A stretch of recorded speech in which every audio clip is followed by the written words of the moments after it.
Dengan pusingan ke-19 rundingan bagi perjanjian Trans-Pasifik TPPA akan berlangsung pada minggu hadapan di Brunei Darussalam. Pemain industri menanti-nantikan sudah pastinya apa yang dimahukan adalah Malaysia selaku sebuah ekonomi yang kini pesat membangun dan berpotensi di Asia dapat dijamin kedudukan yang saksama dan berpatutan di dalam perjanjian itu. Ini termasuk gesaan supaya kebimbangan utama dan juga kepentingan pihak berkepentingan terjamin menerusi TPPA. Justru bersama kami di studio untuk mendalami isu ini adalah Dr. Haniff Ahamat yang merupakan wakil daripada Badan Bantah TPPA. Well, hello Doctor, it's nice having you here. A pleasure be able to speak to you here. And before we go on to the topic, let me just further introduce you so that our viewers will have a good overview on your views and opinions for today. Instead, other than being in the Bantah TPPA, you're also an academician with UIA and an expert in trades. So most of your views today will be based on not only your engagement with Bantah TPPA, but also based on the research that you've done on your own account.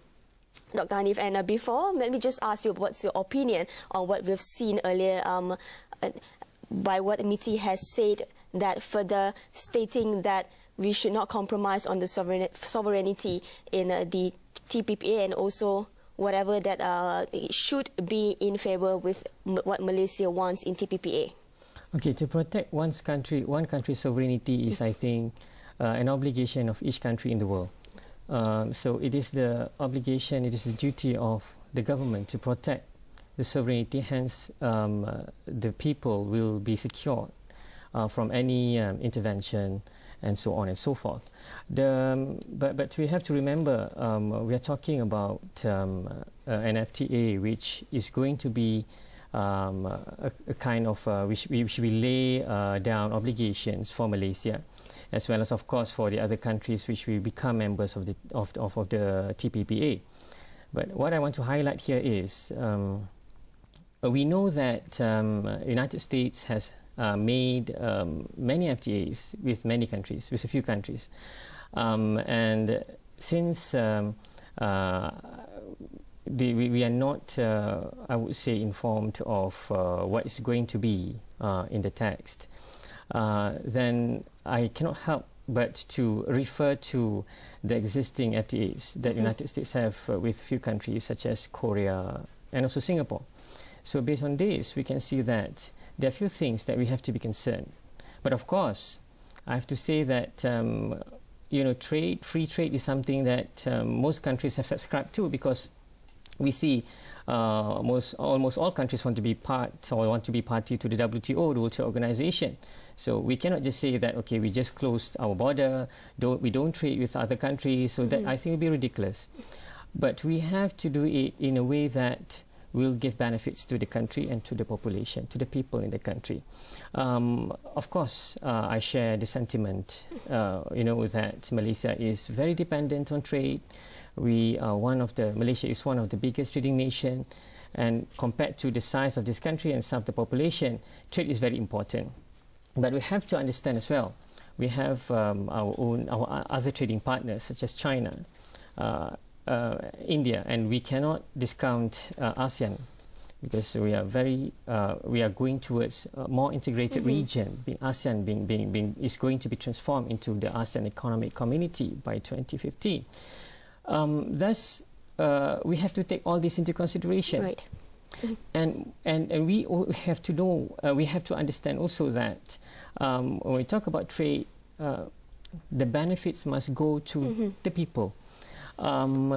Trade is one factor. There are other factors that will ensure that entrepreneurs, companies, Malaysian companies and Malaysian entrepreneurs will really reap the benefits of trade. Whether they can move up the value chain, whether we are going to continue or to remain as a place where products are being assembled.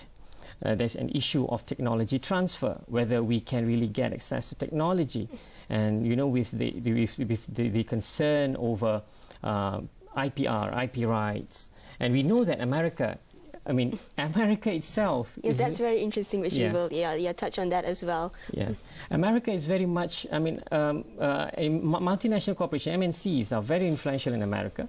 And we know that when it comes to free trade negotiation, it will be the interest of the MNCs that will be put forth by the American negotiators. So we are afraid that the American may have their own standards, and they may want to enforce their standards on us. And we have our own, our own things that we have to take into consideration. I want to highlight one issue, the issue of halal regulation. Malaysia, I mean, this is something very unique to Malaysia. We are known for quite stringent, regulation for halal. And my concern is if we subscribe to a standard that we apply to all members of the TPPA, then what will happen? Are we going to compromise? Are we going to compromise the standards that we have already subscribed to? Right. Okay, Doctor, let me just ask you about America's involvement in the TPPA, right? The fact is that we're going to be seated among with the other 11 countries involved with the TPPA with an economic powerhouse in the world, which is America. The fact is, how much weight do we have in the negotiation with America, Malaysia being an emerging economy in Asia? What do you have to say about that? Oh, it goes without saying that America is the giant. And of course, Japan will negotiate, but of course not at the same level with Malaysia, because consider Japan. It may, have their own terms of negotiation. They have their own things that they're going to protect. And if they want to compromise, they want to give concession, they will get something in return. All right, for Malaysia, we will identify what are the areas, the key areas that Malaysia will have to give concession, and we have to get something in return. And that is the thing that sometimes make me thinking, right, whether the thing that we are going to give concession to United States will not create a kind of trade diversion, in a sense that, for example, many of our exporters, we have because of our trade with our trading partners like China, okay, we can easily get access to raw materials from China. But because of the system that is created by TPPA, it is possible that the Malaysian exporters, in order to get preferential treatment, they have to buy the raw materials from the United States, which may be more expensive.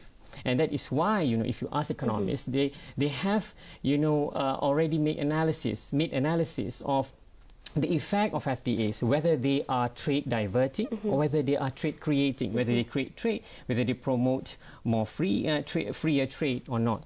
Okay. Dr. Haniff, last but not least, we probably have about 30 seconds. So very briefly, what are your thoughts on this? The TPPA that we've seen here that has garnered a lot of attention. Previously, we've had numerous FTAs as well, but has not garnered as much attention as this. Do you think that this is going to be this is going to put a very high level of attention, whereby it's going to be a game changer in how FTAs are going to be done, the negotiations are going to be done in the future after TPPA? Okay, I believe so, because if we see the way, of course, we cannot put the blame on the system, because the system in Malaysia is different from other countries, especially Thailand. For a treaty to be ratified, you have to get approval of the parliament. In Malaysia, it is within the power, the prerogative of the executive. But what I want to see is at least other ministries will be involved as well, because we're talking about comprehensive regime which will have effect on not only trade but also other regulatory aspects that are that will also have impact on the people on the street. Okay, thank you very much, Doctor, and also we'll continue engaging with you to get your thoughts and views in conjunction with the TPPA 19th round that's going to be in Brunei Darussalam next week. Doctor, thank you again, and it's a pleasure talking to you here. You're welcome. Dan itu sebentar tadi pendapat mengenai TPPA.